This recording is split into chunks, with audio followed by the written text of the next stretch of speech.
Hello, y'all. I'm back. It's wow. I didn't know what time it was until after I started the video. It's 11:11 a.m. Excuse me. Well, this is what's going on. Okay. So I have, somebody help me out, and I have 3 nights in the hotel. And then, far as I know, I'm probably supposed to be back on the streets by Thursday morning unless I have more hotel room help. But here's the situation. I'm so tired I can't even talk or think. So I didn't even bother to go downstairs and get the little small baby packets of donuts. But I had a good breakfast, and I'm going to skip lunch. And then I'll have like an early dinner. So this is what's going on. They had a lady on Twitter that offered me a place to live, excuse me, in Colorado for, she said basically, excuse me, $275 a month and all utilities included. Well, I have my cell phone and I don't do cable TV. So she said it's a small little apartment, but no kitchen. But she said it has like a private bathroom. And she said I would have to use a microwave or a crock pot. I guess it probably looked like a hotel room or a motel room or something. And so she said I would have to use like a microwave or a crock pot. And she said that it's $275 a month, all utilities and everything included, except for cable TV and phone, in which I don't use I don't watch TV anymore anyway, and I hardly ever did growing up. And excuse me. So she seems like she's a strong Christian and supposedly targeted as well, but I hope this person wouldn't take offense to me, the idea of questioning whether or not a person is real or fake, having doubts and stuff, and so, it sounds like a lifesaver. It sounds promising, but I'm still pretty much traumatized by what Trisha did to me, that fake the fake Christian T.I. perp, fake retarded Trisha, what she did to me, So it's like, I don't know if the online perps will make it like a damned if you do, damned if you don't situation. So if I accept that offer, then I would be told that I'm foolish for accepting it and going out there. But if I declined it, then they would call me ungrateful. So I'm basically having mixed feelings. She told me to think about it. And yeah, even Trisha told me to think about it. So, I'm hoping that this lady will be genuine or sincere, and I hope that she wouldn't be like an exploitative fake T.I. perp like what happened to me and what Lisa Ruby did to me a few years ago also. But this is different because they offered, like Miss Lisa Ruby, offered me a place to stay, but to live with her, just so she can do this whatever fake deliverance ministry. And people said that Miss Lisa Ruby was love bombing me and that she was grooming me. And Lisa Ruby tried to divert the attention onto my family and off of her, and saying that my family members wanted me isolated, and that, that my family members wanted me isolated, and that they were the ones trying to groom me for a sacrifice. But then, and she was talking about, casting out demons out of me and trying to falsely make it like as if I'm so full of demons. And Lisa Ruby manipulated me into abandoning my house in my Section 8 house in Los Angeles. And, after she did what she did, she left me to be homeless on the streets for 9 days in an unfamiliar city and state. And then dealing with Trisha, I ended up, y'all who've been watching for a few months, if y'all believe my story, me telling the truth, then y'all already know what happened. But so people were saying that Trisha was trying to groom me for a sacrifice. That's why she was love bombing me and trying to butter me up and all that. And so this lady right here, the difference between this lady and Miss Lisa Ruby and Trisha is this lady is like basically offering to rent me a room or an apartment or whatever for a lower price, rather than having me to come live with them for free, So but one thing I don't like though is she said that she didn't say how often or when, but she said that her and her son would come over to the apartment to check, for an hour or so, I guess sporadically, and check up on that unit and other units. And she said she'll be there an hour. And then she said that basically I would have to tolerate, her sometimes bringing her dog. I don't even, if I had to live in a place, I don't even want any dog. With me having OCD, I really don't, I wouldn't want a dog to set foot in my apartment or whatever. So I don't feel easy with, if you rent me a place and then I have to put up with dealing with, if you would show up any random time that you feel like it, or you can enter and exit whenever you feel like it, I don't feel comfortable, with something like that. Because, and being targeted, that's,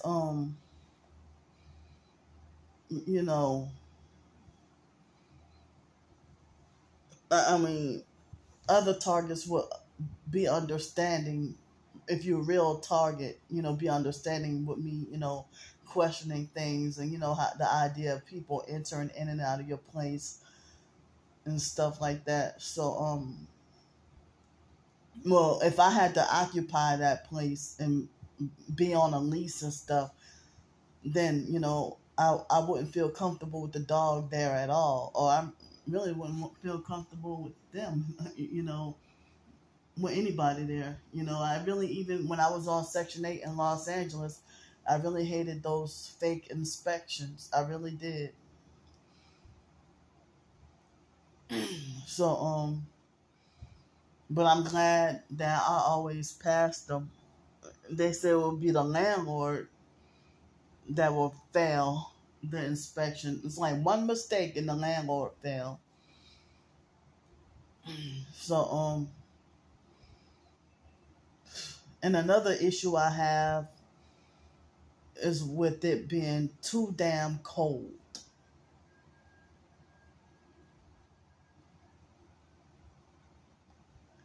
But she said that they'll keep the heater on, and keep the place warm and stuff like that. But, I have mixed feelings. But one part of me wants to just hop on that opportunity and feel like rescued from homelessness and feel like, oh, that's a really great deal. And another part of me,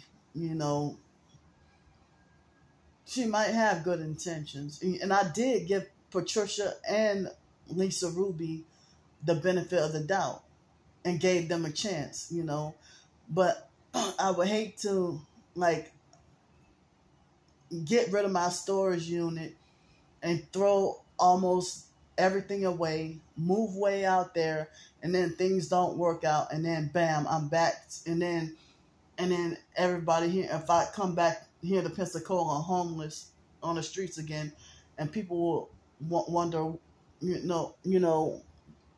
I thought you were moving in Colorado, or oh, what happened? So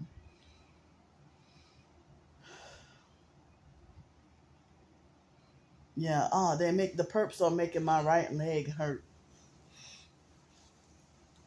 But one thing that sounds great is the one thing that sounds good is the they supposedly have hot springs over there. I'm like, well, that's exciting. I probably would go there every opportunity. Go to hot springs or something, Now they're doing noise harassment near my door.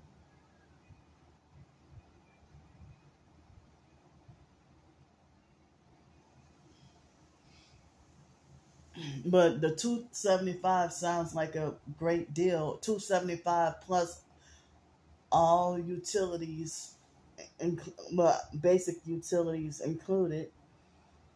You know, 275 plus basic utilities.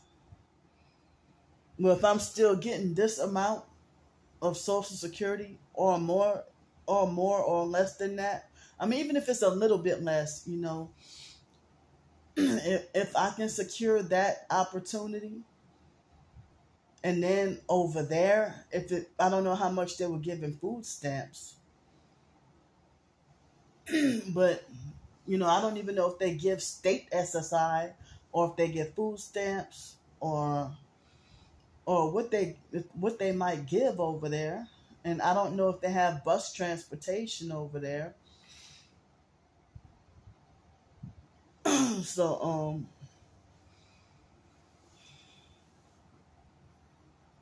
and I don't know how the job market is over there. So I guess I got more questions to ask or more thinking to do. But I feel like, well, that would probably be almost like when I was living in Los Angeles. If I pay under $300 a month,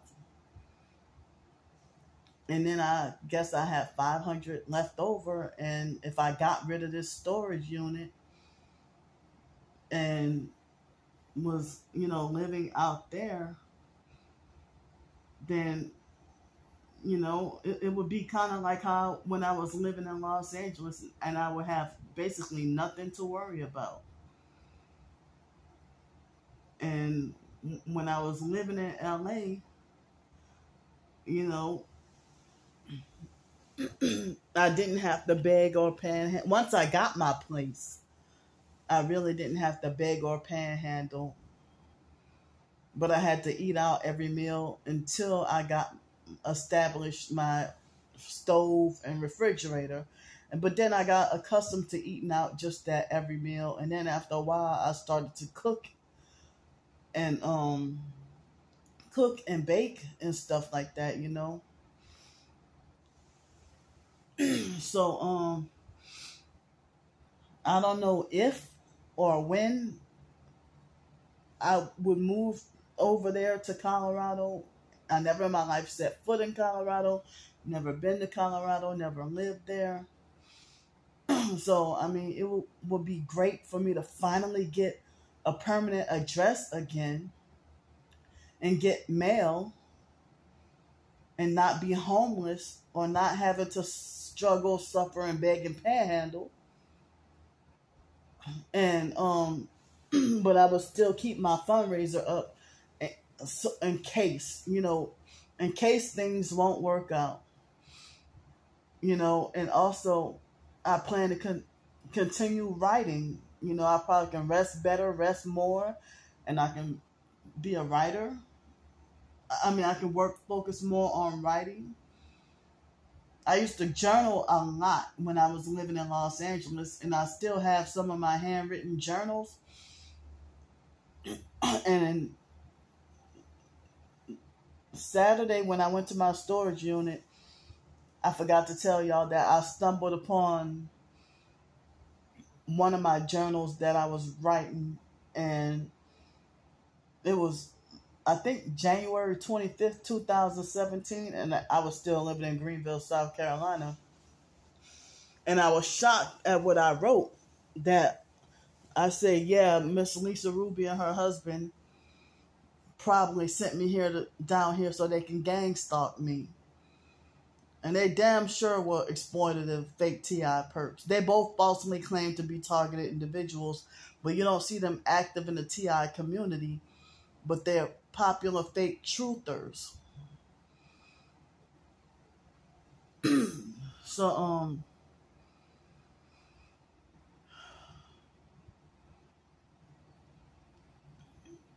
I mean, it's more damaging and disturbing when somebody who claims to be a Christian uses the Bible to abuse and exploit you.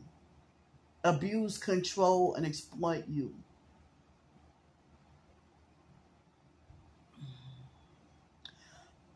And they swear that they're saved and going to heaven. You know, but the lady that offered me this $275 a month deal, she says she's 73 years old. You know, so, but Miss Lisa Ruby was like 55 when the incident happened with her. You know, 54, 55, 56, somewhere around there. And Miss Lisa was in her mid-50s and had a full head of white hair and wrinkles. You would have thought she was in her 70s or 80s. And so Trisha was freaking younger than me, like 30 years old.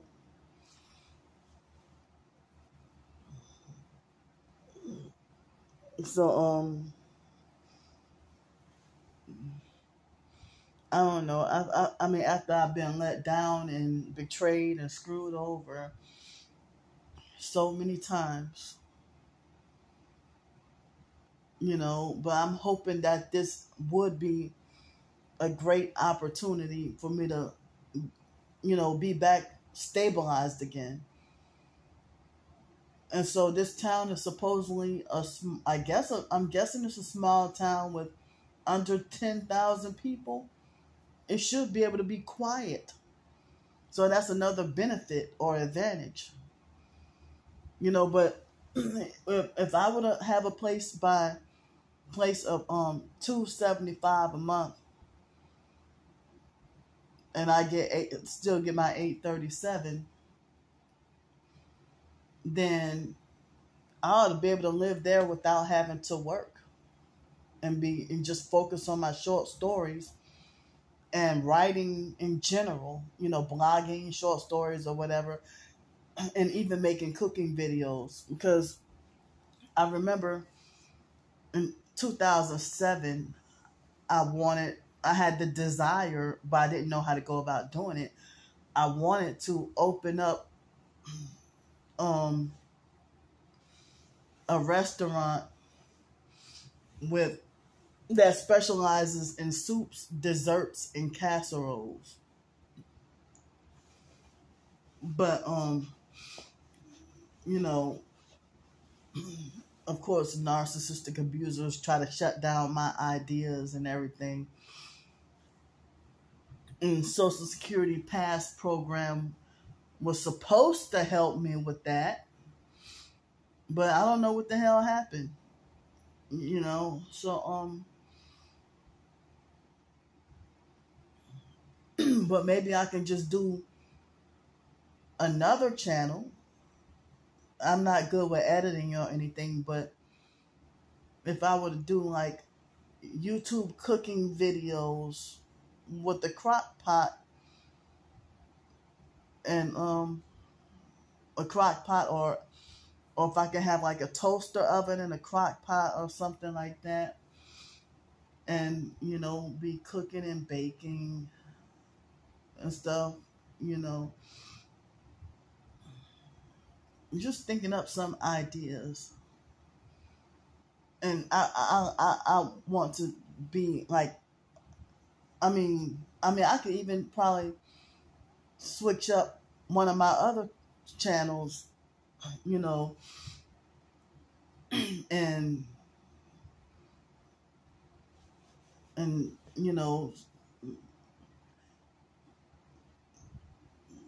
maybe do videos about cooking. I'm from New Orleans, so I don't understand why abusive, even in New Orleans, narcissistic ghetto abusers were trying to, call me greedy on purpose just to be mean. But, skinny or fat, New Orleans people love food and outsiders love New Orleans food. So why am I the only one criminalized for liking food? So, a lot of my family members cook, So, but I may not have to work, with that. But then again, they might have some extra things that I might, want to do rather than just living off a small fixed income. I would still like to work or, have higher income, mainly through my writings, or if I can get like my YouTube channel or, but, something like that, And if I can perfect recipes and publish a cookbook or something like that, and make an income and a living like that. But as I said, even other people say that people have less respect for you when you're homeless. And especially when you're forced to be dependent and needy. But I guess people will gain more respect for you when you're not homeless. So I don't know how soon this will happen, or if I have to wait until the beginning of December. Or I might have to just go up there and then wait till after I get settled and then come back later on and clear out my storage unit and get rid of it after I'm settled, or after I see how everything is. I don't know, I'm just thinking up things. Or I don't know, she might offer for me to come next week and she might prorate the rent or something. I have no idea yet. So, I don't know. I kind of feel both excited and, I feel excited because it seemed like an opportunity to get me off the streets for a low price. But as I said, the difference is, she ain't having me live in with her, supposedly this bait for free, and then, Miss Lisa Ruby was very manipulative and controlling and abusive and controlling me with the food and manipulating and controlling my bathroom trips and just very bizarre, you know. So if I were to get up to Colorado, me being homeless on the streets, I'm used to eating out every meal, but I love to cook also and be creative and different in the kitchen as well. Even though there is no kitchen, she said, but I mean, she said it's a small little refrigerator and a tinier, smaller little freezer or something. So, it seemed like that might be a doggone relief. But, I hate to, because of past experiences, I hate to be, have my guard up and having fears and doubts and everything. I just hope everything would work out smoothly if things were to go well. So I don't know if I should take it or not. I mean, I don't know. What would y'all do? Would y'all take it, or would you not take it? Or I just hope to not be exploited or abused. And I hope she wouldn't be offended at me. Questioning her motives based on past experience of what other people did, because she might have good intentions.